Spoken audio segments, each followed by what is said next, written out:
রহস্য, রোমাঞ্চ, ভয়, হাসি, প্রেম, দুঃখ, সমস্ত কন্টেন্টের সেরা ঠিকানা কথা ও কাহিনী এন্টারটেইনমেন্ট।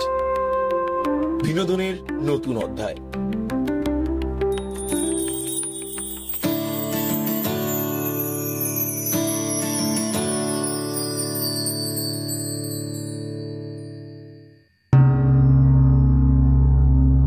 এমন সময় আমার মনের ভিতরে সেই পরিচিত বিপদের ঘন্টাটা বেজে উঠল। বুঝতে পারলাম এক্ষুনি কিছু একটা ঘটবে। প্রায় সঙ্গে সঙ্গেই ডান দিকের একটা ঘন ঝোপের মধ্যে খড়খড় করে কি নড়ল। আমরা সবাই থমকে দাঁড়ালাম, সেদিকে তাকালাম। কালীপ্রসাদ দুই হাতে লাঠি বাগিয়ে ধরলেন। অভিরাম লণ্ঠন মাটিতে নামিয়ে রেখে নিঃশব্দে তার হাত থেকে লাঠিটা নিল। পর মুহূর্তে ঝোপের মধ্যে থেকে কালো মতো একটা বড়সড় কুকুরের আকারের কি একটা জীব বেরিয়ে এসে ক্রুদ্ধ গর্জন করে চন্ডিকা প্রসাদের দিকে ছুটে এল। কালীপ্রসাদ ভয়ে চিৎকার করে উঠল। আমি বলে উঠলাম, সামলে সামলে।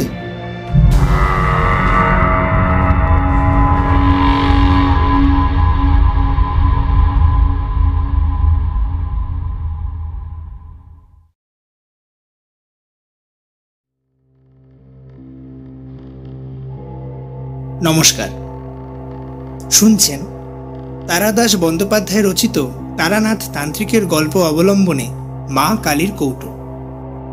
গত 2 সপ্তাহ ধরে আপনারা এই গল্পটি শুনে আসছেন। আজকে রয়েছে এই গল্পটির 3য় এবং অন্তিম পর্ব। গল্পের সূচনা পর্বে তারানাথ তান্ত্রিক তার ভবঘুরে জীবনে কালীপ্রসাদ মিত্র নামক একজন মধ্যবয়সী ভদ্রলোকের সঙ্গে সাক্ষাৎ করে। কালীপ্রসাদ তারানাথকে তার সমস্ত ঘটনা খুলে বলে। এটাও বলে যে তাদের বাড়িতে একটি মা কালীর কৌটো রয়েছে, যার অদ্ভুত এবং অলৌকিক ক্ষমতা। এরপর কালীপ্রসাদ তারানাথকে তার বাড়িতে যেতে অনুরোধ করে। তারানাথ প্রথমে কিন্তু করলেও লোকটির অসহায়তা দেখে তার বাড়িতে যেতে রাজি হয়।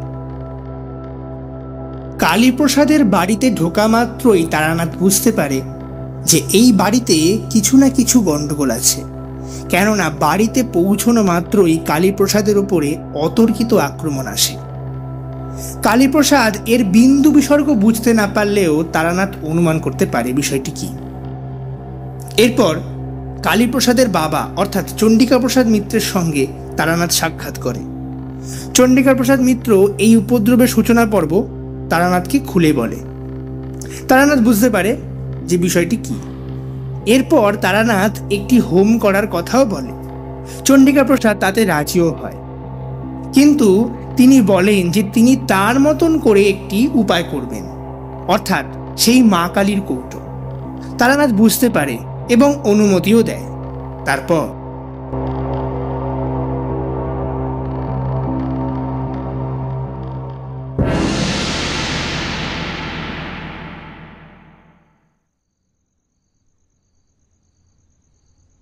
এটার কথা শুনেছেন বোধ হয়? হ্যাঁ, কালীবাবু আস্তে আস্তে আমাকে সবই বলেছেন। ও, তাহলে তো আপনি সবই জানেন। এই কৌটোর উপর আমাদের সবার মনে একটা গভীর বিশ্বাস আছে আর কি। তবে বিশ্বাসটা অযৌক্তিক নয়, পরীক্ষিত সত্য। গ্রামে বসন্তের মড়ক লাগে হাহাকার পড়ে গিয়েছিল। এই কৌটো হাতে মা কালীর নাম করতে করতে বাড়ির চারিদিকে গণ্ডি কেটে দিয়েছিলাম। অর্ধেক গ্রাম সাফ হয়ে গিয়েছিল, কিন্তু আমাদের বাড়িতে অসুখ ঢোকেনি। আজও তাই করবো ভাবছি। কৌটো নিয়ে বাড়ির চারধারে গণ্ডি কেটে দেবো। আসবেন আমার সঙ্গে? কালী, তুই আয়। বৃদ্ধকে একা ছাড়তে ইচ্ছে করলো না। বললাম, চলুন, আমি আপনার সঙ্গে যাই। বাইরে যাওয়ার জন্য সবে উঠে দাঁড়িয়েছি। হঠাৎ বাড়ির ভিতরে হুড়মুড় করে বিকট একটা শব্দ হলো। ধাতব কিছু পড়ে যাওয়ার আওয়াজ। ভিতরের বারান্দা থেকে আওয়াজটা এসেছিল। সেখানে গিয়ে দেখলাম বাড়ির মেয়ে আর বাচ্চারা বারান্দার অপর প্রান্তে কাঠ হয়ে দাঁড়িয়ে আছে। 10-12খানা ইট দিয়ে বেদি মতো করে তার উপর একটা লোহার ড্রাম দাঁড় করানো ছিল চাল রাখবার জন্য। সেটা উল্টে চাল ছড়িয়ে গেছে চারিদিকে। আমরা যখন পৌঁছলাম তখন ড্রামটা গড়াচ্ছে আমাদের পায়ের কাছে এসে থেমে গেল।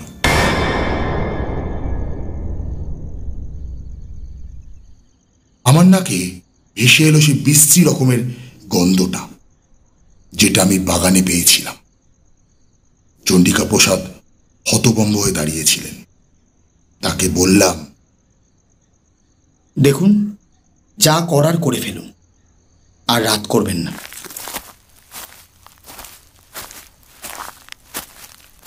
সদর দরজা দিয়ে আমরা বাইরে এলাম, সঙ্গে কালীপ্রসাদ আর লণ্ঠন নিয়ে অভিরাম। চাঁদ ঢাকা পড়েছে গাছের পাতার আড়ালে। মাটিতে ম্লান জ্যোৎস্না আর ছায়ার খেলা। ঝোপে ঝাড়ে জোনাকি জ্বলছে। বাতাস নেই কোনো দিকে, কেমন একটা থমথমে আবহাওয়া। কালীপ্রসাদের হাতে একটা মোটা লাঠি। যদিও বুঝতে পারলাম না অতি প্রাকৃত কোনো বিপদ এলে লাঠি দিয়ে কি করে ঠেকানো সম্ভব। চন্ডিকা প্রসাদের হাতে মা কালীর কৌটো। মুখে বিড়বিড় করে কি মন্ত্র পড়তে পড়তে চলেছেন। ক্রমে আমরা বাড়ির পেছন দিকে এসে হাজির হলাম। একদিকটায় জঙ্গল খুব বেশি, আশাওরা আর কুচকাটার ঝোপে ভর্তি। সাবধানে কাপড় বাঁচিয়ে চলেছি, আর কয়েক পা হাঁটলেই আমরা একটি বাঁক ফিরে বাড়ির পূব দিকে সীমানায় পৌঁছাব। সেখানে ঝোপঝাড় অবশ্য অপেক্ষাকৃত কম। এমন সময় আমার মনের ভিতরে সেই পরিচিত বিপদের ঘণ্টাটা বেজে উঠল। বুঝতে পারলাম এক্ষুনি কিছু একটা ঘটবে। প্রায় সঙ্গে সঙ্গেই ডান দিকের একটা ঘন ঝোপের মধ্যে খড়খড় করে কি নড়ল। আমরা সবাই থমকে দাঁড়ালাম, সেদিকে তাকালাম। কালীপ্রসাদ 2 হাতে লাঠি বাগিয়ে ধরলেন। অভিরাম লণ্ঠন মাটিতে নামিয়ে রেখে নিঃশব্দে তার হাত থেকে লাঠিটা নিল। পর মুহূর্তে ঝোপের মধ্যে থেকে কালো মতো একটা বড়সড় কুকুরের আকারের কি একটা জীব বেরিয়ে এসে ক্রুদ্ধ গর্জন করে চন্ডিকা প্রসাদের দিকে ছুটে এল। কালীপ্রসাদ ভয়ে চিৎকার করে উঠল। আমি বলে উঠলাম, সামলে। জন্তুটা চন্ডিকা প্রসাদের পায়ে দাঁত বসিয়ে চলে গেল। অস্ফুট আর্তনাদ করে সরে গেলেন তিনি। প্রায় সঙ্গে সঙ্গেই অভিরাম সবলে লাঠি দিয়ে আঘাত করল প্রাণীটার মাথায়। শূন্য হাড়ি ফেটে যাওয়ার মতো ফটাস করে শব্দ হল। নিঃশব্দে জন্তুটা কাত হয়ে পড়ে গেল একপাশে।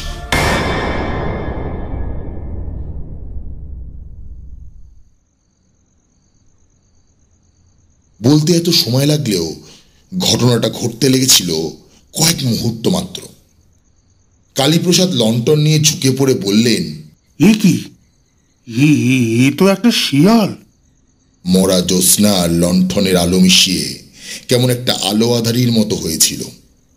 খুব ভালো করে তাকিয়ে মনে হলো শিয়ালই বটে। চন্ডিকা প্রসাদ বোধ হয় নিজেকে সান্ত্বনা দেওয়ার জন্য বললেন, পাগলা শিয়াল হবে, নইলে কি আর। যা হোক, চল, অন্ধকারে দাঁড়িয়ে থাকা উচিত নয়।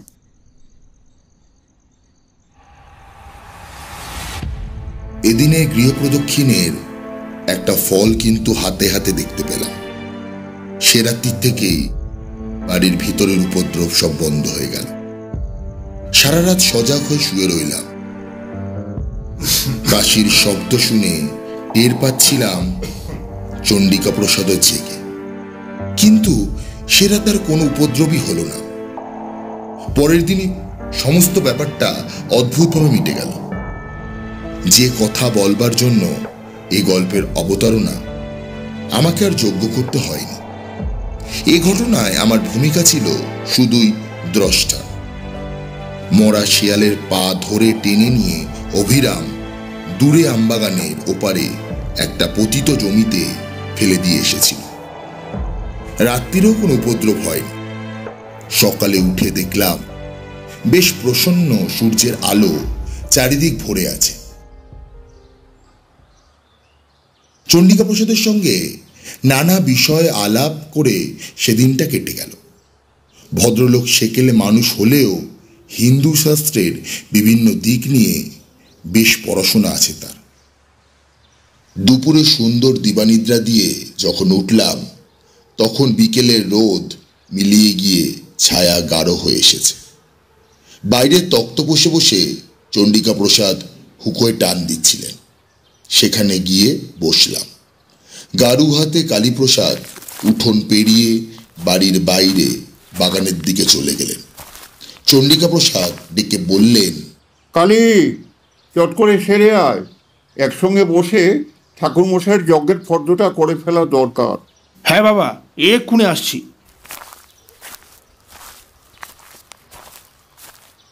সকালের আলোচনার খেই ধরেই চণ্ডিকা প্রসাদ বললেন, হ্যাঁ, সকালে যে কথা হচ্ছিল নিষ্ঠা এবং সদ্গুরুর আয়োজন আছে ঠিকই, কিন্তু মন্ত্রোচ্চারণের যথার্থতার উপরে অনুষ্ঠানের সাফল্য নির্ভর করে। মন্ত্রের প্রত্যেক অক্ষরের একজন অধিষ্ঠাত্রী দেবী আছেন। সঠিক উচ্চারণ না হলে তারা কুপিত হন। বাড়ির ভেতর থেকে গরম ভাজা পরোটা আর আলু ভাজা এলো। খেতে খেতে গল্প চলল। যখন সন্ধে উতরে অন্ধকার বেশ ঘন হয়ে উঠেছে সে সময় অভিরাম এসে জিজ্ঞাসা করল, কর্তামশাই, ছোটবাবু কোথায়? মা ঠাকুরন ডাকছেন। কে? কালী তো। তাই তো, কালী ফেরেনি? সে কি? হঠাৎ আমারও খেয়াল হলো কালীপ্রসাদ বহুক্ষণ হলো বাগানে গিয়েছে বটে। ছোট বড় কোনো প্রাকৃতিক আহ্বানে সাড়া দিয়েই এতক্ষণ লাগতে পারে না। দু এক মুহূর্তের ভেতর ব্যাপারটা সম্যক উপলব্ধি করে আমরা লাফিয়ে উঠলাম। চণ্ডিকা প্রসাদ কেমন অবরুদ্ধ গলায় বললেন, অভিরাম, আলো আর লাঠি নিয়ে আয়, তাড়াতাড়ি। বাড়ি থেকে বেরোচ্ছি। চণ্ডিকা প্রসাদ বললেন, ওই যা ঠাকুরমশাই, একটু দাঁড়ান, আমি এক্ষুনি আসছি। তিনি আবার বাড়ির মধ্যে ঢুকে গেলেন। মিনিট খানেক বাদে বেরিয়ে এলেন।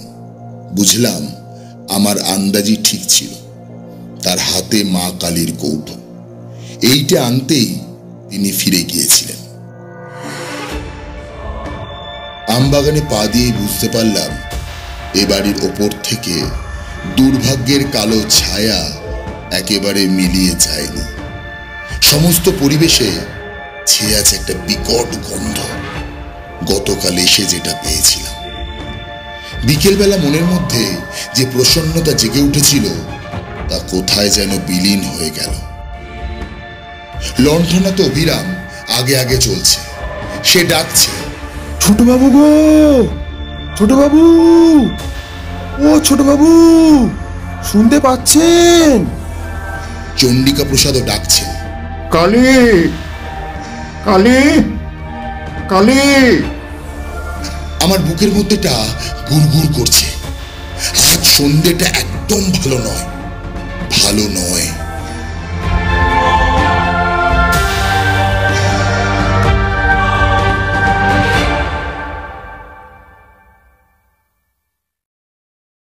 একটা ঝোপের পেছনে উপুর হয়ে পড়ে থাকা কালীপ্রসাদকে অভিরামী আগে দেখতে পেল। ছোটবাবু, কর্তামশাই, কর্তামশাই দেখুন, ওখানে ছোটবাবু পড়ে আছে, চলুন তাড়াতাড়ি। পর মুহূর্তেই আমরা পৌঁছে গেলাম। আমি শক্ত করে চণ্ডিকা প্রসাদের হাতটা ধরে রেখেছি। ছোটবাবু, কি হয়েছে? বুঝতে পারছি ছোটবাবু, তার সমস্ত শরীর ঠক ঠক করে কাঁপছে। এই অবস্থায় সেটাই স্বাভাবিক। তার হাত ছেড়ে দিয়ে বললাম, দাঁড়ান একটু, এত বিচলিত হবেন না। নিচু হয়ে কালীপ্রসাদের নাড়ি দেখলাম। বুকে হাত দিয়ে স্পন্দন বোঝার চেষ্টা করলাম। নাড়ি ঠিকই আছে, তবে মৃদু।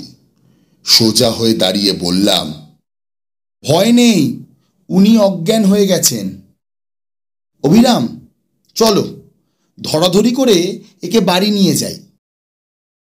অজ্ঞান কালীপ্রসাদকে ধরাধরি করে যেই উঠেছি, হঠাৎ ঠিক গতকালের মতো ঝোপের মধ্যে খসখস শব্দ। কি যেন আমাদের দিকে আসছে, কিন্তু তার গতি কালকের চেয়ে ধীর।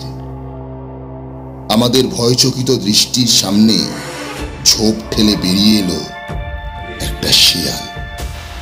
গতকাল যে শিয়ালটাকে অভিরাম মেরেছিল, প্রাণীটার মাথা দুভাগ হয়ে আছে, ঘিলু বেরিয়ে গড়াচ্ছে ডান চোখের ওপর দিয়ে, অন্য এক চোখে মৃত নিষ্প্রাণ দৃষ্টি। প্রকট দ্রংষ্টার ভাগ দিয়ে জীবের আধখানা বেরিয়ে রয়েছে।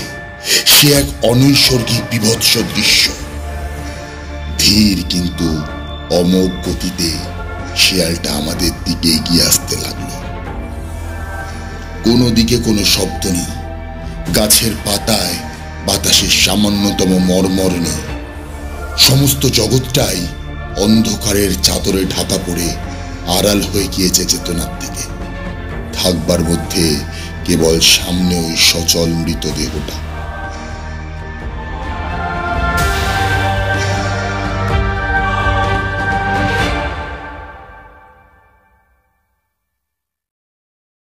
হঠাৎ অনুভব করলাম আমার পাশে চণ্ডিকা প্রসাদের নিঃশ্বাস দ্রুত হয়ে উঠেছে। তাকিয়ে দেখলাম তার বার্ধক্য স্মিত চোখে কি এক আগুন জ্বলছে। মুখের ভঙ্গিতে ভয় নেই, আছে প্রবল ক্রোধ। তড়িতের মা কালীর কৌটো হাতে দিয়ে সামনে ঝুঁকে পড়ে কৌটোটা বাড়িয়ে ধরে বললেন, থাম।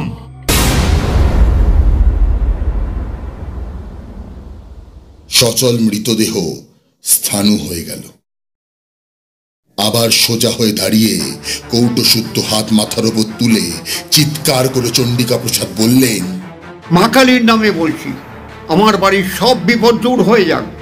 যদি সদ্ধর্ম নিষ্ঠার সঙ্গে পালন করে থাকি, যদি সৎ কায়স্থের সন্তান হই, যদি জীবনে কোনো পুণ্য সঞ্চয় করে থাকি, তার সবটুকুর যদি আদেশ করছি যে অপদেবতারা আমার বাড়িতে ভর করেছে তারা এই মুহূর্তে দূর হয়ে যাক। আমার হাতে পবিত্র নির্মাল্যের এই কৌটো রয়েছে, দেখি তাদের কত শক্তি সাধ্য থাকে আমার ক্ষতি করে। মাথার উপর কৌটো তুলে ধীরে তিনি বিভিন্ন দিকে ঘোরাতে লাগলেন। শিয়ালের মৃতদেহটা আস্তে আস্তে আবার কাত হয়ে পড়ে গেল। এবারে সেটা সত্যিই মরেছে।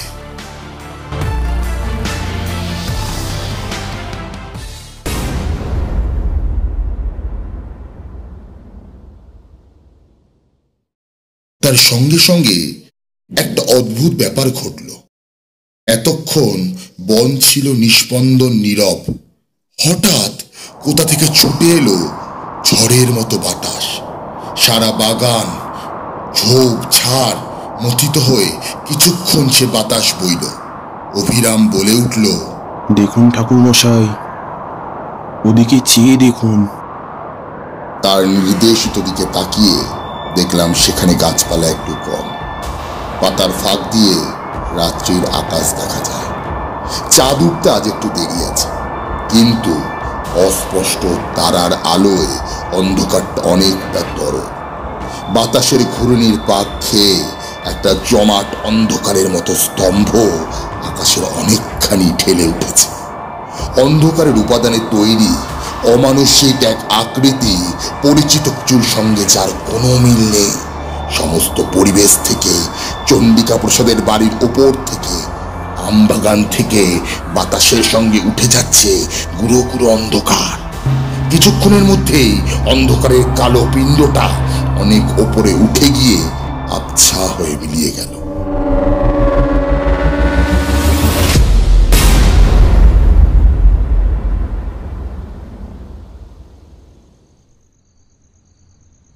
তারপরেই বনের বাইরে থেকে ভেসে এলো এক ঝাঁক বাতাস, বুক ভরে নিঃশ্বাস নেবার মতো সহজ স্বাভাবিক মুক্ত বাতাস। কিটকিট করে নিশাচর কীটপতঙ্গরাও ডাকতে শুরু করলো।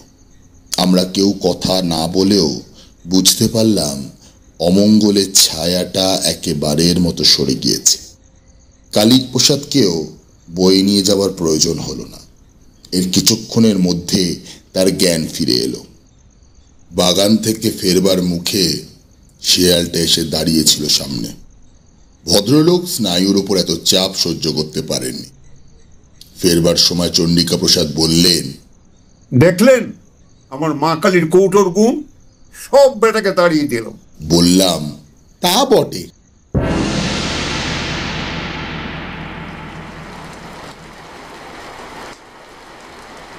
তারানাথ থামল। কিশোরী বলল, কিন্তু এ তো মন্ত্রশক্তি বা দ্রব্যগুণের গল্প। এতে বিশ্বাসের শ্রেষ্ঠত্ব কি প্রমাণিত হয়? হয়। পরের দিন নির্জনে বসে কালীপ্রসাদের সঙ্গে গল্প করছিলাম। কালীপ্রসাদ বললেন, বুঝলেন ঠাকুরমশাই, বাবা কেবলমাত্র বিশ্বাসের জোরে আমাদের সব আপদ বিপদ দূর করে দিলেন। কেন? মা কালীর কৌটোরও গুণ আছে বলতে হবে। তাহলে দাঁড়ান, আপনাকে একটা জিনিস দেখাই। একটু পরে হাতে করে মা কালীর কৌটোটা নিয়ে ঘরে ঢুকলেন ভদ্রলোক এবং আমার বিস্মিত দৃষ্টির সামনে কৌটোটা খুলে ফেললেন। বাধা দিয়ে বলে উঠলাম, ও কি করছেন? মন্ত্রপুত নির্মাল্য খুলতে নেই, ওতে গুণ নষ্ট হয়ে যায়। কিছু না বলে কালীপ্রসাদ বিছানার ওপর কৌটোটা উপুর করে ধরলেন। ভিতর থেকে যা ছিল চাদরের ওপর ছড়িয়ে পড়ল। ভিতর থেকে বেরোলো কতগুলো গোল গোল করে পাকানো খবরের কাগজের গুলি, আর কিচ্ছু নেই।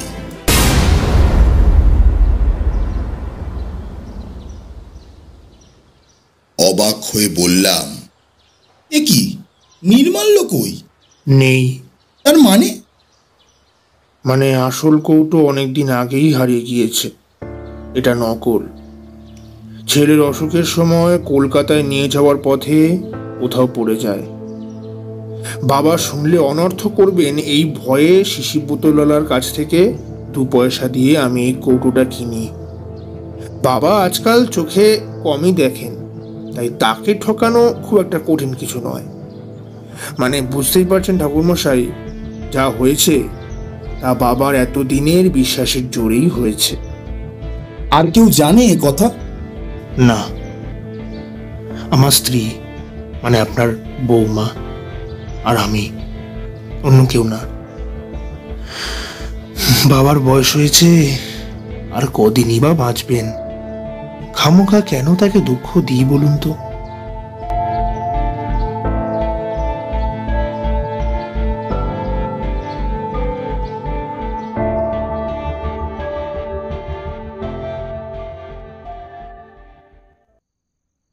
তারানাথ থামল। ঘরের মধ্যে স্তব্ধতা।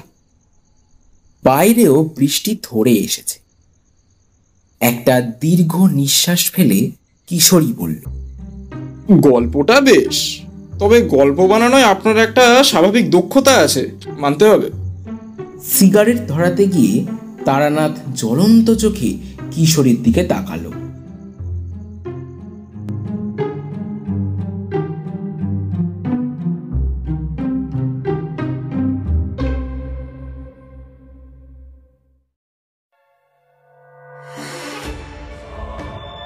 শুনলেন মা কালীর কৌটো, 3য় এবং অন্তিম পর্ব। রচনা তারাদাস বন্দ্যোপাধ্যায়। গল্প পাঠ এবং লেখকের ভূমিকায় সুমন। তারানাথ তান্ত্রিকের চরিত্রে অরিত্র রয়, কিশোরী সিদ্ধার্থ, চণ্ডিকা প্রসাদ মিত্র শ্রী জহর সেন, অভিরাম প্রীতম। কালীপ্রসাদ মিত্রের চরিত্রে গল্পের সূত্রধার, আবহ সঙ্গীত এবং সমগ্র পরিচালনায় আমি সুপর্ণ। শেষ হলো আমাদের আজকের উপস্থাপনা, মা কালীর কৌটো। আগামী সপ্তাহে আবার একটি নতুন উপস্থাপনা নিয়ে হাজির হবে কথা ও কাহিনী এন্টারটেনমেন্ট। সকলে ভালো থাকবেন। শুভরাত্রি।